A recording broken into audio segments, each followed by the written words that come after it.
The following program may contain coarse language, violence, nudity, mature subject matter, or scenes which may not be suitable for all viewers. Viewer discretion is advised.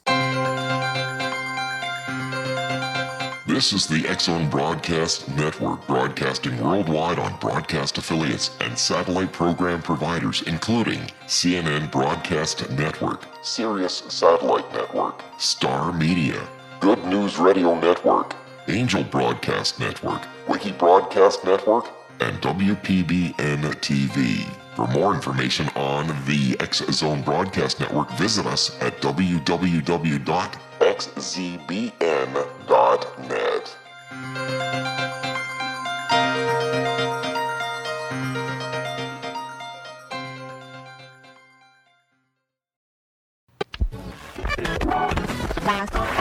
All Hit Radio.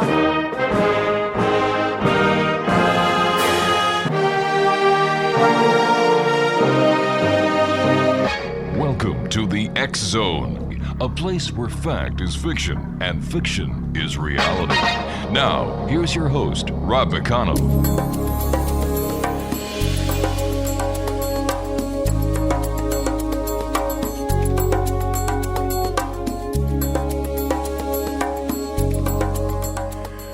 Welcome back to the X-Zone, everyone. My name is Rob McConnell. We're coming to you from our broadcast center in Hamilton, Ontario, Canada. Worldwide toll-free, 1-800-610-7035. Our email address, xzone@xzoneradiotv.com.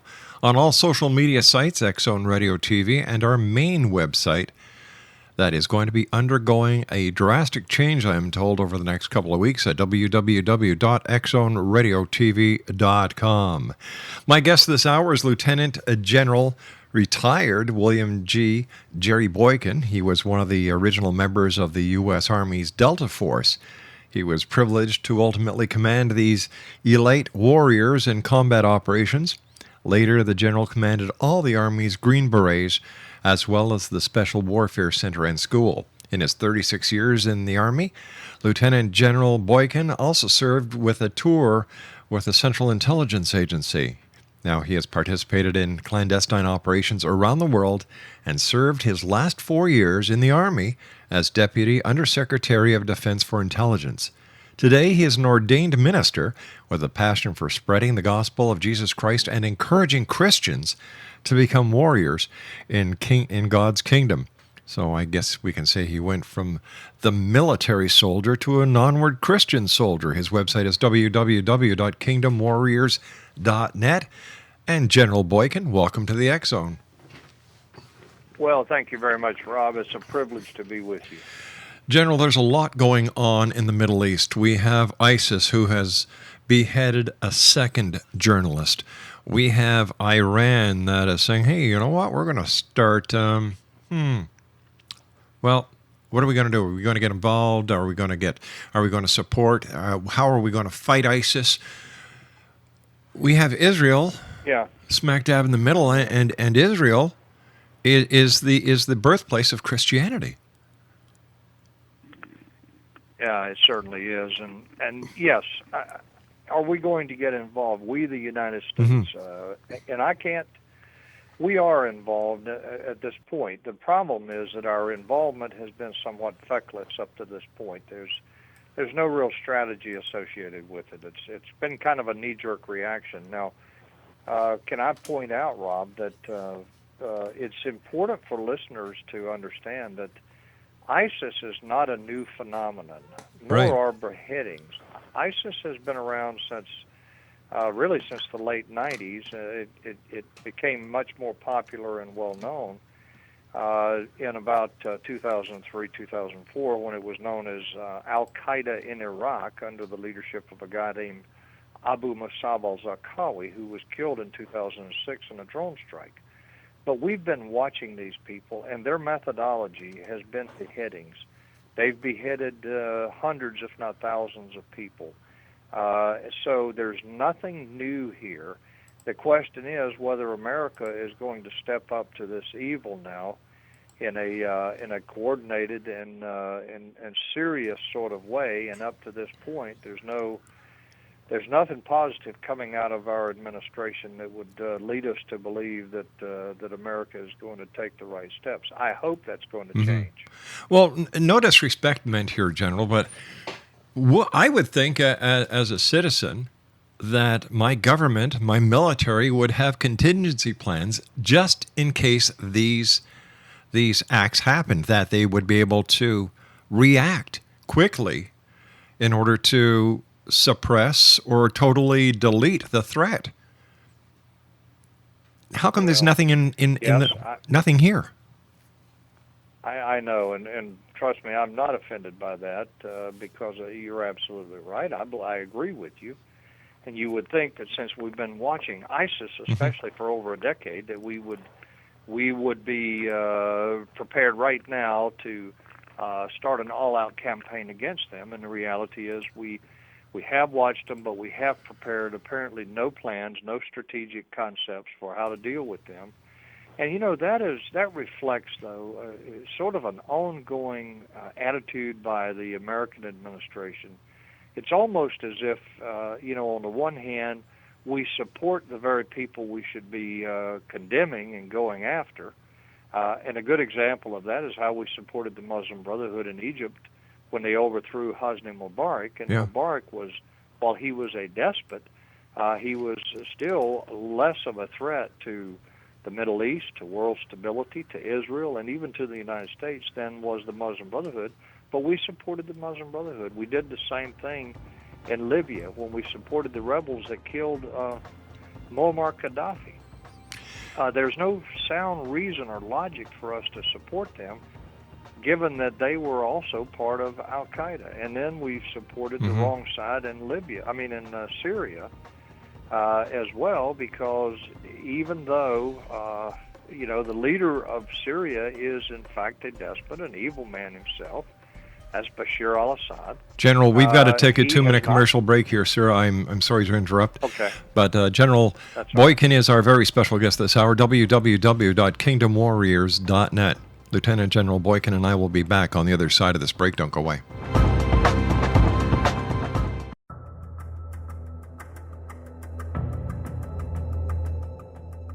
Modern Esoteric, Beyond Our Senses by Brad Olson, consummates the lifeology story about where humanity originates. It is the lost continents, the primitive wisdom, the mythos of creation, and the rethinking of ancient history as we are taught in academia. There is much more to the story than what we have been told. As this is the first book in the Esoteric series, Modern Esoteric starts at the beginning of time and accelerates up to this modern age. Future Esoteric is book 2 in the series and takes a forward-looking position ahead of today with an open and honest examination of the ET issue and various unexplained phenomena. To discover the writings of author Brad Olson, visit www.bradolson.com. That's www.bradolson.com.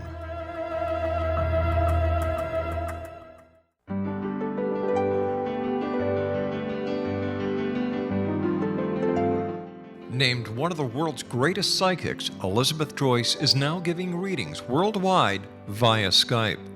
Elizabeth Joyce is recognized for her clairvoyant ability to help find missing persons, her analysis of dreams, past life regression work, mediumship, and her accurate predictions. Elizabeth has been a frequent guest on the X Zone radio show with yours truly, Rob McConnell, now for several years. For an appointment with Elizabeth Joyce, call 201-934-8986 or Skype at elizabeth.joyce. And for more information, you can always visit Elizabeth Joyce online at www.new-visions.com.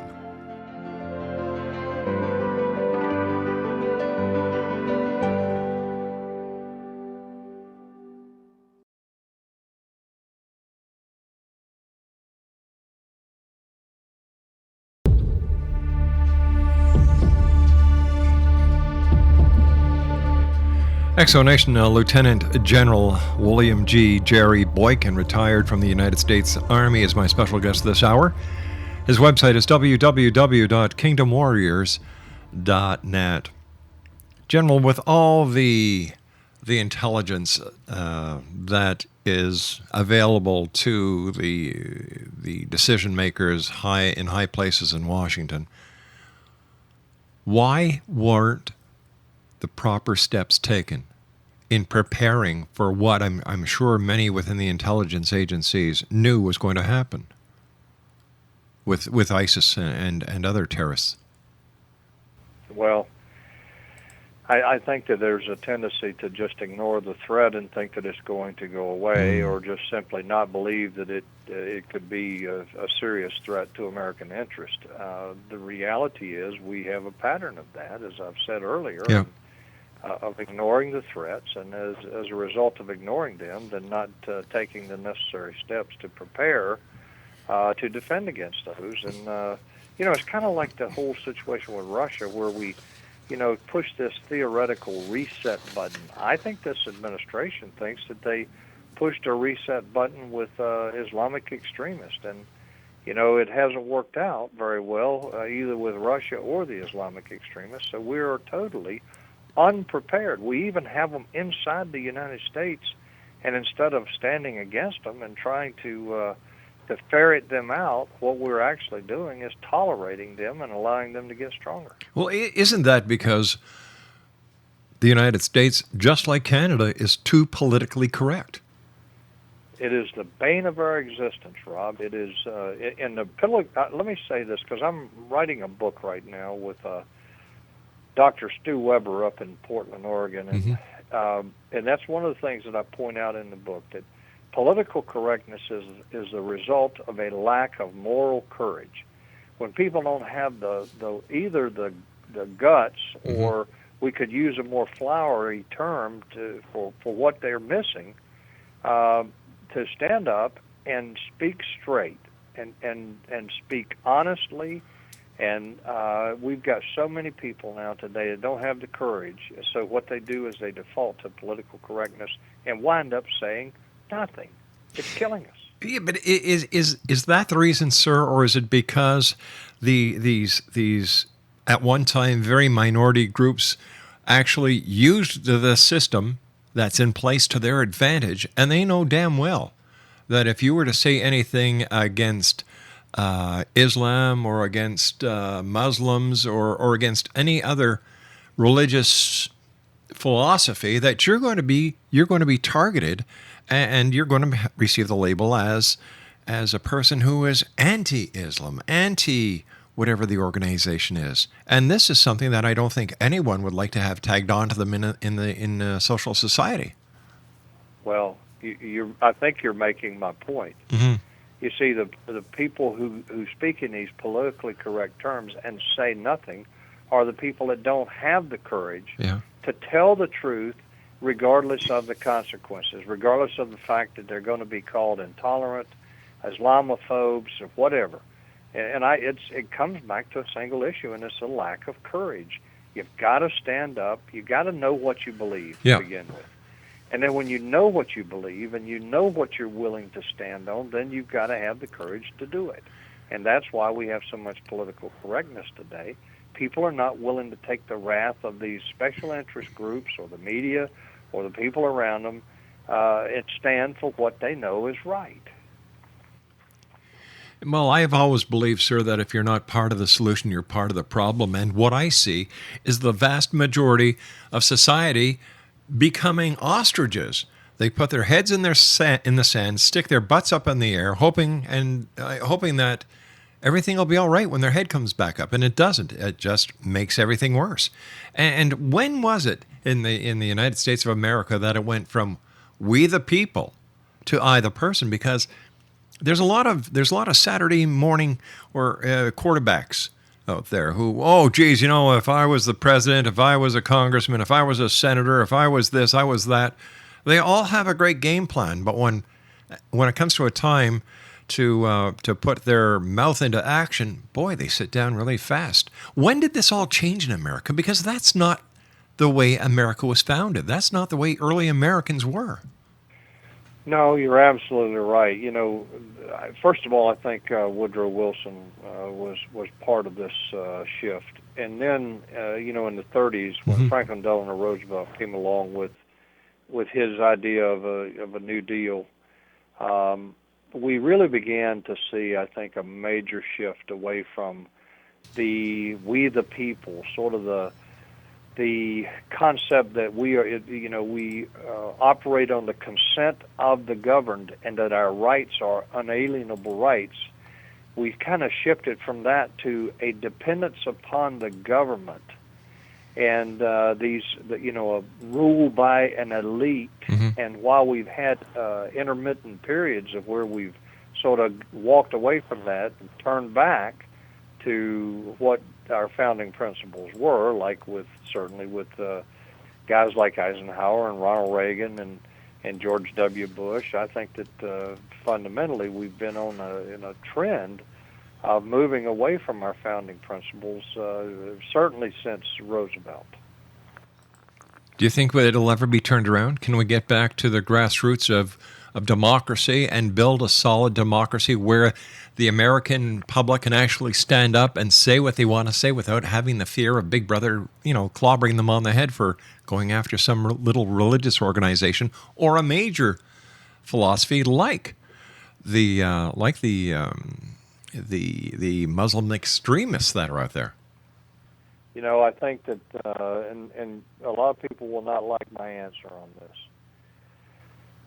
It's very important to understand that once you get 51% of the American public on the government dole, they're getting some kind of check from the government. Mm-hmm. It's almost impossible to ever turn it back. Historically, you just don't turn away from that kind of social situation or political situation. Now, we're not there yet. We're coming to that point. We're not there yet, so there's still a chance that we can turn this around. But one of the things that I think will turn this around is going to be something that we're not going to like, and it's going to be some kind of disaster. And it's going to be a EMP. EMP doesn't have to be a nuclear weapon. It can come from the atmosphere. And we're not prepared for an EMP, and it will knock us back over 100 years. It could be an economic collapse. And, the world economy is very fragile. That will knock us back. It could be a terrorist attack, or it could be a major storm or something. Mm-hmm. But something that devastating, I believe, will help to turn this country around. But the reason it will turn the country around is because it will turn us back to a reliance upon God. Unalienable rights, which was a founding principle of our forefathers as they established this nation and wrote a constitution. But General, you've got so many Americans who are fighting so hard to have the right to bear arms. It's a big story in the U.S. right now. Other countries are watching, and there are so many Americans who are so passionate about having the right to carry a weapon, having a right to carry a concealed weapon, having the right to use these weapons under controlled circumstances. And yet, when it comes to other aspects, including the issue of God, it's like it doesn't exist.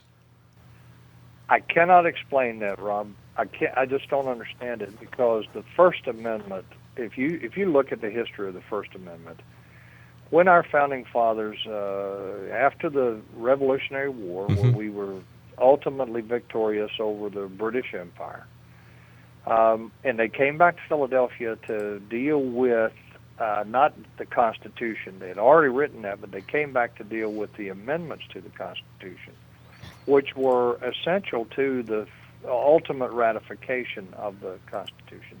The first thing they dealt with was the freedom of religion. Now, some people, if I said freedom of worship, they would say, yep, that's right. And that's not right. It was freedom of religion, meaning I can believe what I want to believe, but I can also live it. I can mm-hmm. speak about it. I can take it into the public square. And then the next thing they did in the very same amendment was they gave us the freedom of speech and then the freedom of assembly. What were they doing? It was all tied together. Now, the Second Amendment was about the right to keep and bear arms. people are so much more focused today on the Second Amendment, which was obviously not the priority. That's right. To the Founding Fathers. It was important, but it wasn't the priority. And today in America, we are letting the erosion of our First Amendment rights go almost unimpeded. But you attack the Second Amendment and people come unglued. They're ready to fall out into the streets and start marching and demonstrating. But the First Amendment, which is just puzzling to me, there's just not enough people that are willing to stand up and fight for it. Yeah, you can take the Bible out of my school, you can take the Bible out of my hotel, you can take the Bible out of the bookstores, but God damn it, don't touch my weapon. Absolutely, and that's exactly the way that it's unfolding right now. It's pretty sad, but there is a silver lining to this cloud, General, and I'd like to point it out at this time. You're there. You're not only a Lieutenant General who's retired after a long, distinguished service, but now you're leading a warrior. You're leading, warriors through your ministry. And Exo Nation, when we come back from this news break at the bottom of the hour, we're going to continue this conversation with our special guest this hour, Lieutenant General William G. Boykin, who is now retired from the military, and now he's serving in another army, God's army. www.kingdomwarriors.net. My name's Rob McConnell, and this is The X Zone, a place where people dare to believe and dare to be heard. It's a place where fact is fiction and fiction is reality, and The X Zone comes to you Monday through Friday from 10 p.m. Eastern until 2 a.m. Eastern. And then the show is repeated in its entirety 6 times over the 24-hour period so that each and every one of our networks around the world can get the message to you. Now, if you would like to send me an email with your comments, if there's a special guest you'd like us to get on, it's very simple. xzone@xzoneradiotv.com. And I'll be back on the other side of this commercial break with General Boykin as we continue here in the X Zone from our broadcast center in Hamilton, Ontario, Canada. Don't go away.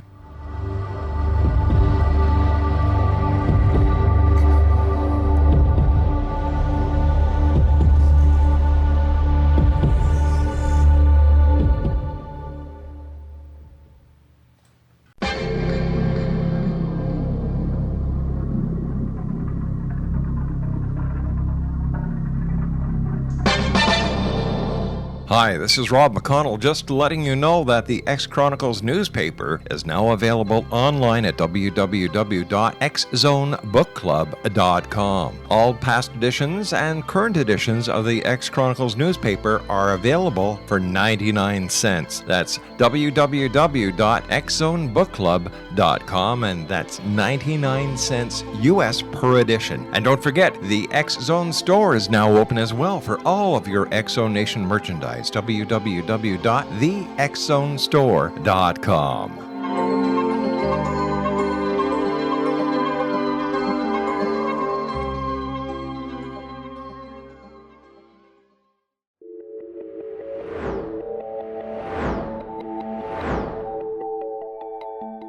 Do you have a dis-ease that you would like to alleviate through a natural means? Have you been contacted by angels, ghosts, or even extraterrestrials and want to validate these experiences? Or would you simply like to speak with someone who can help you find your life's purpose? I'm Dr. Joseph Mara, and I'm offering my services free of charge for first-time clients contacting me during the month of April. These free consultations include angel card readings, guided meditations, life coaching, and energy healing.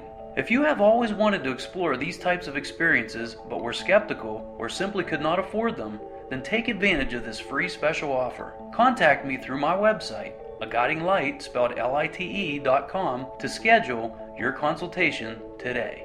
Until then, I offer you love, light, and laughter.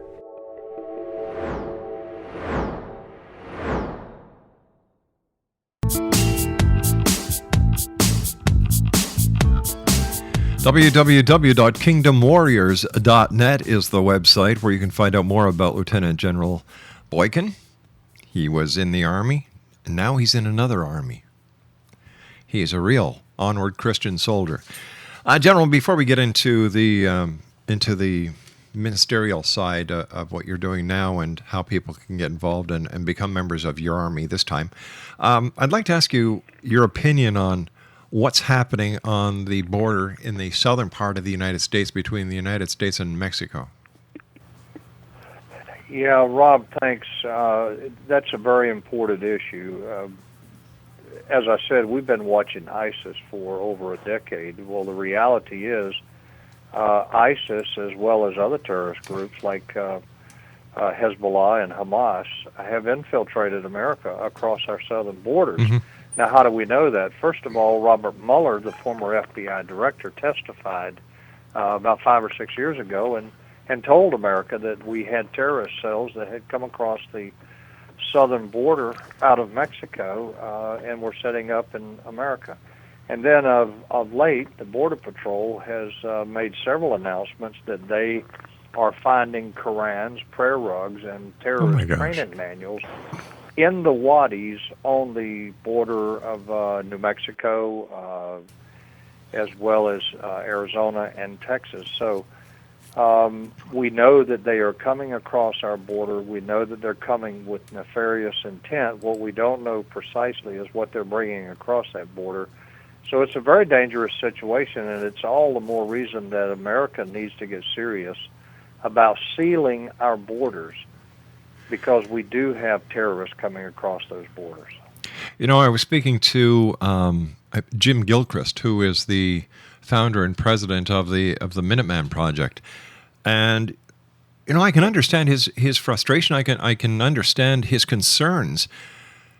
Why doesn't the government enact, use get the National Guard out there, have the president put them under federal jurisdiction, and even if the local sheriffs have to deputize people to protect the border, why doesn't the Army, the Navy, the United States Marine Force, or other members of Homeland Security get involved? Like, isn't this a war we're fighting?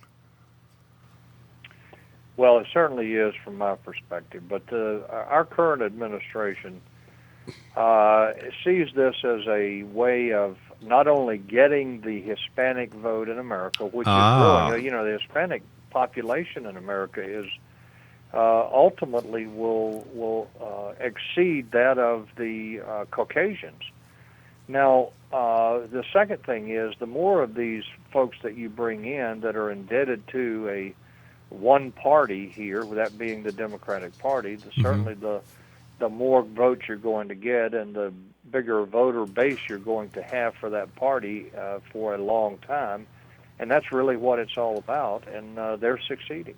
Let me ask you, do you think that this is the decision that President Obama is making as the President of the United States, or is there a shadow government that is actually saying, hey, listen, if we keep the borders open, we let more people in, you grant them amnesty, and what you're doing is you're ensuring the succession of the party for the next, 20, 30 years?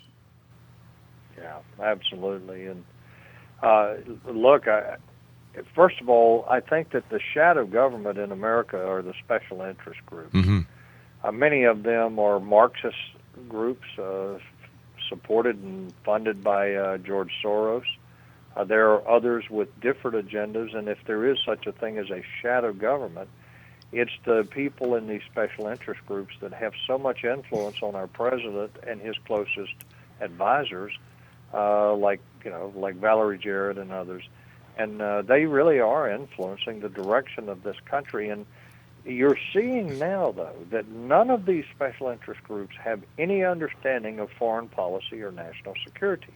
As a result of that, our foreign policy is in a shambles, and our national security is suffering because none of them have experience in it, nor do they know how to advise the president on this. And he hasn't reached out to people who, even within his own party, who really do have a better grasp of foreign policy and national security. I was speaking to someone in the intelligence community yesterday, and we're saying that they have reports that they could not confirm or deny at that point that there have been jihadists from ISIS believed to be in Tijuana presently. Yeah, it's actually Juarez. I don't know about Tijuana. Oh, okay. But Juarez is on the Texas border, Right. and Juarez is right across from Fort Bliss, which is one of the major military bases in America, but it's probably the second largest in the state of Texas. And it's right on the border. And yes, that was uncovered by an organization called Judicial Watch, which does Freedom of Information Act request and gets information that would otherwise not be exposed to the public. And they've done a really good job on this. And it came out in one of those Freedom of Information Act responses. Unreal. Let me ask you a question. This is I'm asking you to change from your 3-star general helmet to your collar as a minister here. Why is it, sir, in prisons in Canada, the United States, the United Kingdom, that so many prisoners are being converted to Islam? I just finished a book which will be out on the 11th of November with a former Muslim Brotherhood operative who ultimately converted to Christianity and is now actually runs a ministry himself. His name is Kamal Salim. Kamal and I just turned in our manuscript a week ago, and Kamal came to America to recruit for the Muslim Brotherhood. That's why he was sent here by the Muslim Brotherhood. And he will tell you that the easiest places to recruit are in prison where people feel utterly desperate and where they are very approachable and easily converted, particularly black prisoners. And then he will tell you that he would target very poor neighborhoods where people felt that there was no hope, and he would go and bring them hope by bringing them hope of being part of something bigger, like specifically Islam. And then, he talked extensively to me about how he would recruit, and that's what we're seeing. People that are desperate, people that feel no future and no hope for a future, and then you come along and give them hope by converting to Islam and ultimately possibly even being a martyr for Islam, which gives them a guarantee of a place in heaven. And it's the only way that you can be assured of going to heaven in Islam. Unbelievable. Let's talk about your ministry, sir. Leaving the Army as a 3-star general and then becoming an ordained minister. What happened? What was it that made you, or gave you the inspiration, I should say, to go from commanding men into war to commanding men for Christ? Yeah, well, first of all, I had been a Christian in a relationship with Christ since early 1971. I never anticipated nor intended to be an ordained minister and run a ministry until I was probably in my last 4 years in the Army, in which I took so much criticism for my Christian faith and for things that I had said as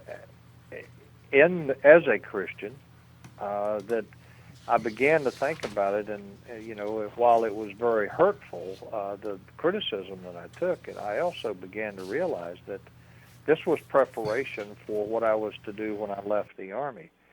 And I see the world today, and especially America, in such a spiritual crisis that I was convinced, as I transitioned out of the Army in 2007, that I could put my skills and experience to best use as an ordained minister, continuing the fight, but now fighting in a spiritual realm, applying the principles of war and the rules of combat in the spiritual sense, and more importantly, helping others to do the same. So that's where I am today. But as a general in the United States Army, sir, you knew who your enemies were. How do you know, as an ordained minister, who your enemies are in the spiritual realm? Well, first of all, the Bible tells you, and Peter says, your enemy, Satan walketh about like a roaring lion, looking for whom he might devour. So the first thing you have to understand is that Satan is real. He's not a Hollywood creation. He's not just some notional character. He is real. He's a real spiritual enemy. So that's all you really need to know. And his evil manifests in many ways. But I'm just a simple enough guy to understand that the same Bible that tells me about God tells me about Satan. Satan is real, and regardless of how you might try to ignore that or deny that that is true, it is true. And as such, we need to be prepared to deal with that enemy in a spiritual sense by putting on the whole armor of God as identified and articulated in Ephesians 6. Is it a coincidence, or is it destiny that the battle that we're seeing today is happening in the Middle East, that there is so much animosity against Israel, the birthplace of Christianity, the birthplace of what we've all come to know as the Holy Land? Or is this part of God's plan? Well, it's where Christianity began, and it is very clearly where Christ will return on his second coming. He'll come to the Mount of Olives, and so it's a very holy place. There's a spiritual dimension to Israel. I cannot explain other than to say that it is, I think it's biblical. I can't explain why the whole world hates Israel. I can't explain why the Jews have been so persecuted other than to say that it is biblical, that ancient prophets prophesied it. But here's the one thing that I would say, Rob. I'm amazed by people that try to prove the existence of God by talking about scientific evidence, when what you really need to do is go back and look at what ancient prophets who did not know each other, had no reference libraries, but all these ancient prophets like Ezekiel and Isaiah and Jeremiah and all the prophets said Israel would be conquered. The Jews would be scattered. They would be treated with contempt. But the day would come when they would be called home from the north and the south and the east and the west. Their land would be recreated, and Jerusalem would be their capital. And on the 14th of May, 1948, they were called home. Their land was recreated. Their nation became a sovereign nation. And on the 7th of June, 1967, they went into the old city, took it from the Jordanians, and the prophecy was fulfilled. Now, how can that have happened unless that there was a sovereign and an all-powerful and knowing God? Therefore, I believe that the Israel of the Bible is, in fact, the Israel that we see today.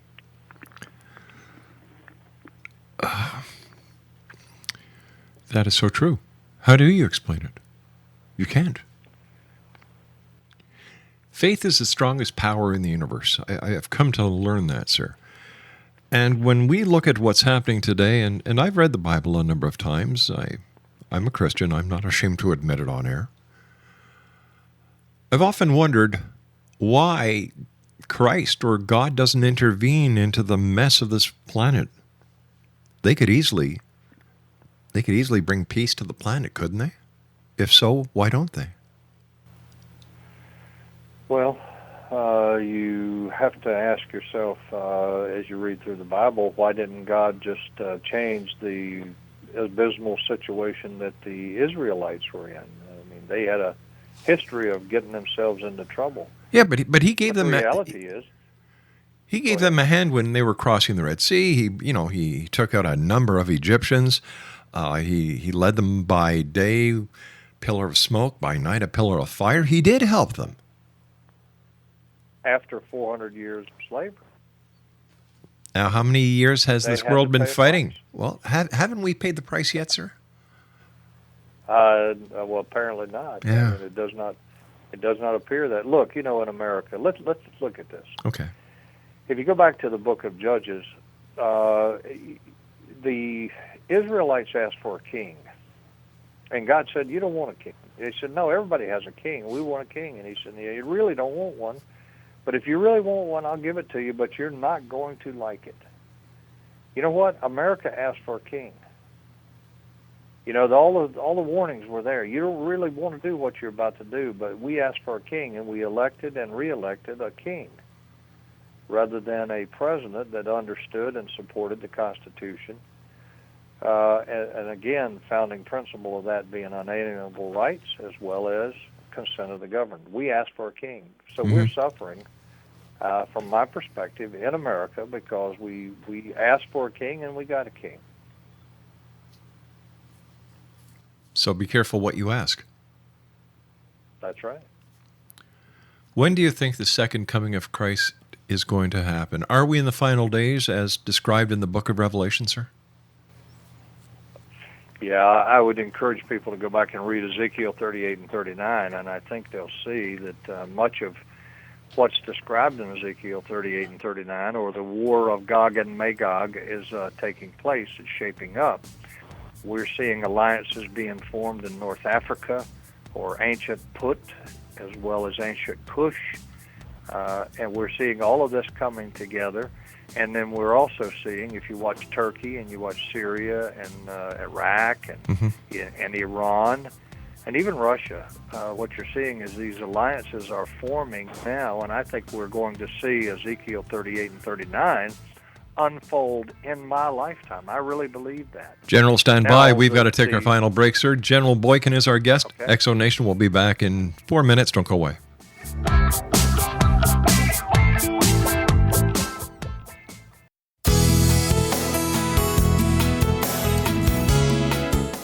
With each new extreme weather event or terrorist act, it becomes increasingly obvious that we live in uncertain and challenging times. We all buy car insurance. Why not collapse and catastrophe insurance? Matthew Stein, an MIT-trained engineer and green builder, has written 2 outstanding books to help people prepare, plan for, and deal with everything from minor situations lasting a few days to full-on collapse.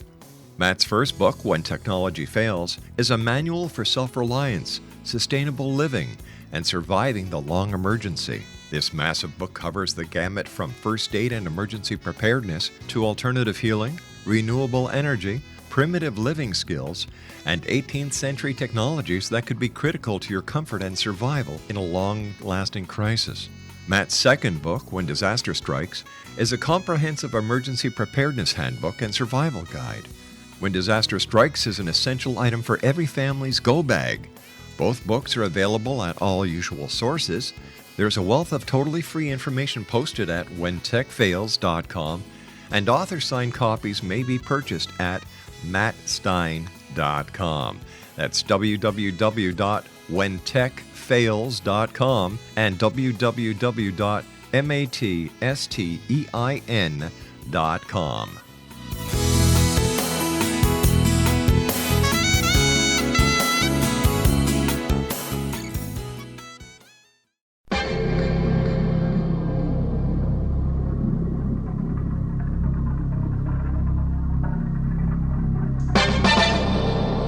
Hi, this is Rob McConnell, just letting you know that the X-Chronicles newspaper is now available online at www.xzonebookclub.com. All past editions and current editions of the X-Chronicles newspaper are available for 99 cents. That's www.xzonebookclub.com, and that's 99 cents US per edition. And don't forget, the X-Zone store is now open as well for all of your Exo Nation merchandise. www.thexzonestore.com.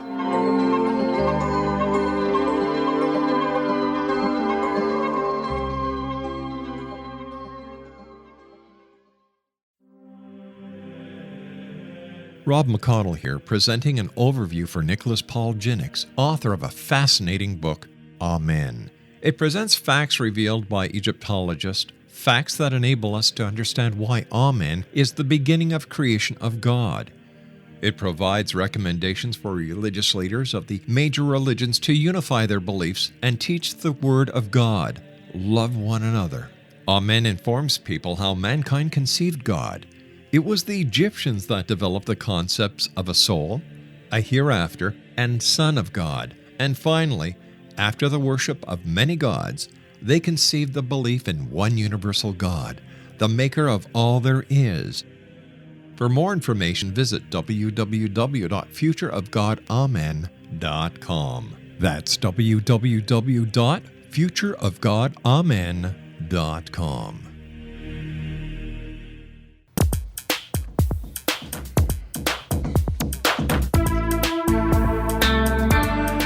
Welcome back, everyone. My guest this hour is General William J. Boykin. And in 2009, the General gave an address at the How to Take Back America conference in St. Louis, Missouri, that was hosted by the Eagle Forum. Now, according to the Canadian press, General Boykin asked the audience, "What are you prepared to give up for America? Are you willing to pay the ultimate price?" He followed up with this warning: "There is no greater threat to America than Islam." Wow, you nailed it right on, General. First of all, sir, great pleasure and honor having you on the X Zone. It's always great talking to you. I admire you, and I respect you, and I wish you nothing but success. And I hope, sir, that you were able to get many people back on track, because as you and I were discussing during the commercial break, when I went to school, the first class you had, first thing you did when the bell rang, you got up and said the Lord's Prayer. There were some members of our classes whose religious philosophy did not coincide with that. They just sat down. There was no big hoopla. There were no organizations coming down to the school and slapping them on the hand or threatening them with lawsuits. We lived side by side. We respected each other.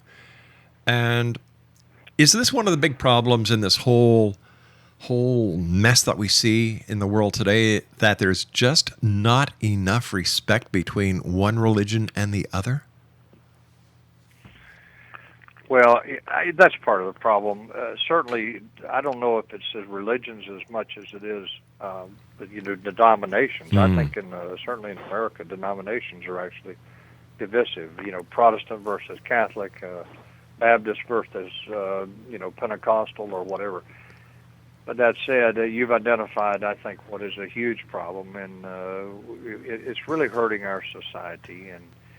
And the other problem is that we have so many people that call themselves Christians, but they really are not living their faith or putting their faith into action, and that takes courage. That's what we talked about earlier in your program. It takes courage to put your faith into action, identify yourself as a Christian, and then stand on Christian principles.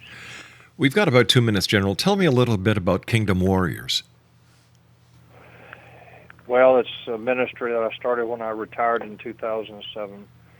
And the whole idea behind Kingdom Warriors is to encourage Christians to understand that we are in a spiritual battle every day, to help equip them to put on the whole armor of God, and to encourage them to put their faith into action, get involved in what's going on, fighting the spiritual fight, and doing what's necessary to make a difference in our culture. And so it's about raising up an army for God. It reminds me of the old Flip Wilson show when he had his series on, that he'd always say, "The devil made me do it." Yeah. And there's more truth to that little saying than I think a lot of people really understand. Absolutely, there is. And Yep. I used to think that was hilarious, but there is a lot of truth in it. There certainly is. General, always a great pleasure talking to you, sir. I wish you success with your new books. Love to have you back on in the future. And where can people buy copies of your books? Amazon. There you go. One simple Buy word. them at Amazon. Just look up my name, and all the books that I've written are on Amazon, and you can even pre-order the one that comes out in November. Thank you very much for joining me tonight on the X Zone, General. Be safe and God bless. God bless you, sir. Good night, Thank General. you. General William J. Boykin has been my guest this hour. What a man. He is truly from Army General now to Christian soldier. www.kingdomwarriors.net. My name is Rob McConnell. This is the X Zone. And no, this is not a Bible show. No, this is not an evangelistic show. It's not CBM Network. This is the X Zone. And I'm proud. I'm proud to say that, hey, I'm a Christian. And I have that right. I'll be back on the other side of this break. Don't go away.